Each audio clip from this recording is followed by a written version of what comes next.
What's up, Vanity friends? It's MJ. Welcome to Vanity Room Philippines, and today we are back for another Vanity real quick.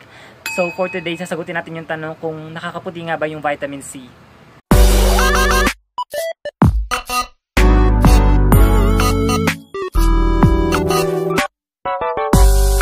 So yun na nga mga best.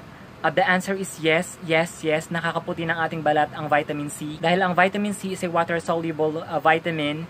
It is an antioxidant that tells our system to produce more natural glutathione, especially pag kumakain tayo ng mga vitamin C rich foods and supplements. So it tells our system to produce more natural glutathione, and in short term, booster siya ng glutathione.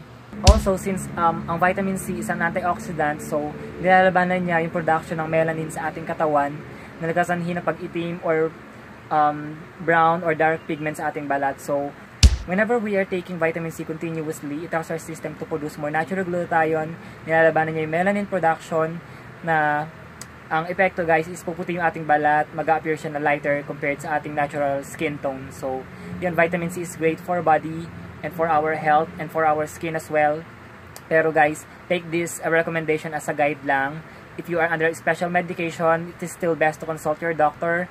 And mas mainam pa rin kumain tayo ng mga citrus fruits, mga green leafy vegetables because rich sila sa vitamin C. Yun lang. Thank you so much for watching guys. You guys are awesome. You have a wonderful day. Bye!